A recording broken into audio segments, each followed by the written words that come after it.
I can hear you, yes. Awesome. Awesome. Well, Kofi, it's so nice to meet you. Thanks for taking the time today. I'm Becca. So, my van's set up for me. It's got a drum kit, a practice drum kit in it, a bed, a kitchen. It's like, and a space for all the equipment. But it's really set up for me to tour, and be Nice. happy, So So yeah. let's talk So I about your mean, practice kit in the van because your kit on stage is huge. yeah. Okay, What so does my your practice kit, practice kit consist of? Not all of the pieces, I'm assuming. no, it's a practice kit. So it's just basically 5 pads. I got a double pedal on it because I play double kick drum, obviously, so Yeah. I have to double pedal. But yeah, I'm a practice nut. So, my dad told me when I was, I think, 14. Hang on, losing my phone. 14, 13 or 14, he said, yeah, you've got great feel, but you've got no technique. So I was like, okay, I'm going to practice and practice and practice. So I practiced and practiced and practiced. I went back and saw him like a year or two later. I practiced like all day. Like I'd wake up and practice until I went to bed. So 9, 10 hours a day practice. And when you're like 15, 16, you learn quick. Yeah. Your brain is like great. Yeah. So I went back and saw him, and I was like, oh no, it's playing with stuff. And my dad goes, you have too much technique now. You've got to stop practicing. So I took as screw you, I'm going to practice some more. Yeah. So I just like my dad got pissed because he was like, you know, I think I'll give you an example of my dad. There was an article in the newspaper that said the three greatest drummers from the 60s were Keith Moon, John Bonham, and Ginger Baker. My dad Absolutely. was so mad. He threw the paper in the air, put it on the ground, stamped on it, stormed. I go, what's the matter, Dad? And he said, there was only one, me. And I was like, okay, that's my dad. So my That's dad, awesome. yeah, his ego was bigger than the universe. It was insane. Which my mum used to say, it's okay having an ego on stage, but when you come home to your family, drop the ego. But he couldn't. For some reason, he couldn't drop it. I mean, So I can imagine coming off of the juice of being on tour and being in a band like Cream. It'd be hard to curb, you know? no, it's not. I mean, it's not that bad. I mean, Eric's okay. I mean, Eric's a little bit ego, but he's not like my dad. My dad was ridiculous. Um, all right, so I hang upside down every day for like 5 minutes and straighten my back out and do crunches. I'm a workout nut, so I like to work out. Yeah, you got to keep healthy for tour and stuff. And especially if you're doing those double bass drum pedals and these crazy patterns, I wanted to ask you a question. Do you think you're ambidextrous in your legs? Yes, I think probably I am because I lead with my left foot. I'm right-footed. Yeah, that's This the was other something, thing. I when I sorry, skateboard and rollerblade, and so, there's a leading foot in right. skating too, Right. for my extracurriculars. And so I heard you speak about it in another interview that I saw that you are a right-footed player, you consider yourself, but you lead with your left foot. Why don't you consider yourself a left-footed player? Well, because of the way drumming is designed. Drumming is designed so your left foot, if you're right-handed. See, I taught a lot, so I'd ask people, what footed are you and what handed are you? And if they're right-handed and left-footed, I'd say, we'll still play right-handed. If they're, it's left-footed and right-footed for drums is not so important because you're playing. Your left foot is your timekeeper. So your left Yeah. foot's on the hi-hat, keeping time in jazz. And when you learn to play I have a book out called The Forgotten Foot, which is Yeah. about keeping that left foot going. So when you learn to play drums with your left foot, keeping eighth notes, that's keeping the downbeat.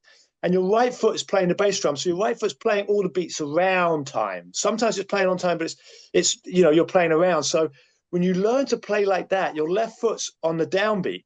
So when you're playing a fill, your left foot just goes from the hi-hat to the kick drum and plays Wow. the same thing. So it's actually easier. I tell when I was teaching drums, I had a drum school in Orange for 14 years.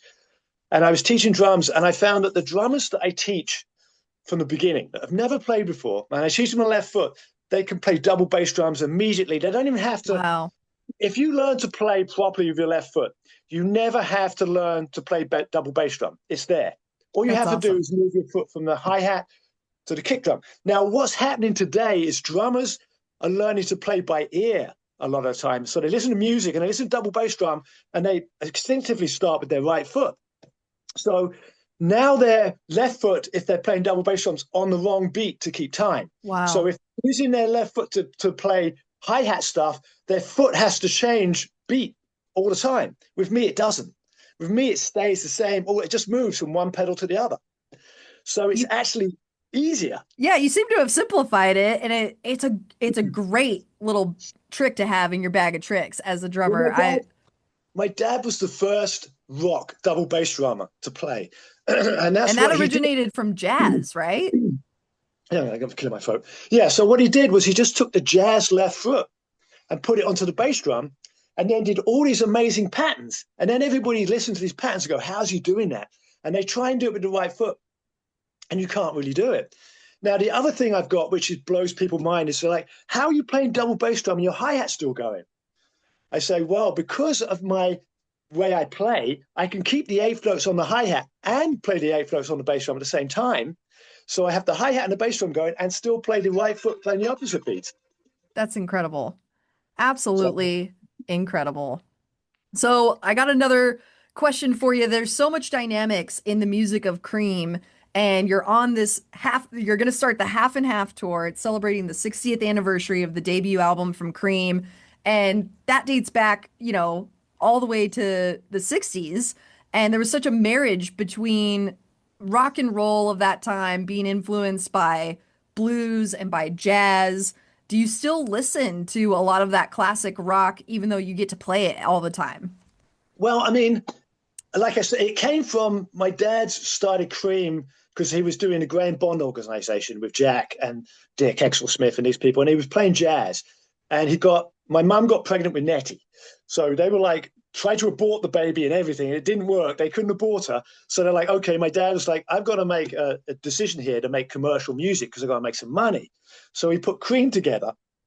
And the idea with Cream was to still be able to play his jazz and his improvisation, but put the commercial rock in there. So they kind of melded that fusion of blues, rock, and jazz. Yeah, No one was doing that, So they kind of made a new kind of thing, and no one's really done it since. right. And that's why, I said I've got to keep this shit going because no one's really out there taking risks. I mean, if you look at a band, like even a band, look, there's really good musicians, like maybe even Sting, right? Hmm. Who has really good musicians on stage, but they're playing what he's telling them to play. Right. So they're in a box. Hmm. Now, Cream was three of the best musicians of the world. No box, just go wherever you can go, and three lead musicians. So no one has done that since, really. I mean, jam bands are still out, Grateful Dead, Yeah, but Grateful Dead wasn't the best musicians in the world. They were just folk, more folky kind of right. stuff. So And that's I why feel it's like what's great about Cream is like there's so many good hooks to the songs. There's structure to the songs, still with that kind of free, like go crazy musical nerd aspect to it. Well, right. it's amazing. Like, jam bands and stuff are great too, but that is their own lane, and Cream truly is something unique in itself. Yeah. And you guys, the Sons of Cream, are fantastic. I've been watching live videos of you guys all week, and I'm like, oh my gosh, dude, it Well, they're sounds all cell great. phone. The problem is they're probably all cell phone videos. Well, um, they still ring true and ring yeah. through YouTube. It's amazing stuff to watch. You're an incredible Well, drum soloist too. thank you. So what we do is we go as far out because Eric said to a friend of his the other, a few months back, Sons of Cream. So are they taking it out as far as we did? And the guy came to a gig and said yes, because we take it out as far as we can take it. I mean, Cream took it. I've heard some Cream videos or uh, tracks of Cream live, and they went to even like squeaky noises from the guitar and just Yeah, they were just like on the stage, like playing with their instruments in ways that, and that's the thing. If you're going to fall off a ladder, fall off the top, and that's something that my dad always used to say. You gotta go for it. You can't play it safe. When you're yeah, doing this music, and that's the great thing about Cream is what we do is we. I mean, I have to hold Malcolm back a little bit sometimes because he's like off in all these directions, and Rob Johnson's going, "Come on, where are we now?" You know. So I'm kind of in the middle, trying to because me and Rob because he's my cousin, for Right. some reason, we started playing. We did an album together. We started playing together, doing an original album. We wrote this original album, and I said, "Rob, I've got this tour in Europe. Let's do this tour and play some of the originals." Anyway, one of my guys cancelled, so I called up Malcolm. I said, "Malcolm, can you do this tour?" He came in and tried to change the name of the band halfway through from Kofi Baker's Cream Faith to Sons of Cream. I'm like, look, the agent has paid all this money for a banner and all the stuff that says Kofi Baker's Cream Faith. You can't change the name now. So I said, Malcolm, after this tour, we'll call it Sons of Cream, and that's where we are now. So so that's the thing. It's like got to improvise, and Malcolm was great bringing him in because he goes out as far as possible. But Rob was like, we need some footing, and Yeah. also audience needs some grounding because my dad, they went out, but my dad kept a groove, kept a beat, kept something to keep a hold of. And that's Absolutely. another thing about the way I play with the left foot, keeping a quarter note with the hi-hat and the bass drum while the other three limbs just follow the other guys. So there's always a quarter note kick drum and hi-hat keeping the time all the time, even though I'm off with the other three limbs with the other guys playing whatever. Do you ever wish for extra limbs? Well, my dad said your voice is your fifth limb. There you go. Hey. So yeah, I mean, I grew up like people say they grew up with my dad's music. I grew up with my dad, and he was such an arsehole. I had to learn. But I actually grew up on the streets of London. I don't know if you know that if you watch the documentary Beware Mr. Baker, it says about we get evicted. So Yeah. I was raised by a bunch of hippies. Wow. So I learned, I luckily, my dad, taught me to be scared of him. But then when I got away from him, I learned, normality. And also, I grew up like not being famous. So when I showed up to a gig with a 6-inch nail, a hammer, and a piece of wood to nail my drum kit to the stage, they were Yeah. like, "No, you can't do that." And I was like, "Well, that's what my dad does. He can do that. He's Ginger Baker. You can't put nails in our stage." So, but luckily now they have Velcro. We have Velcro. We Yeah. have Velcro on our bass drum pedals now. Why didn't they think of that back then when kick drums were sliding across the stage? All right, man. I'm gonna hop off of All here. right. Thank you so Yeah. much for the All right. Thank you time. so much. All And right. Have a I'm good gonna one. try to make it Email out to me. the show. Yeah. But if you don't see me there, you have a great show and it's gonna be Yes. awesome. And I'll post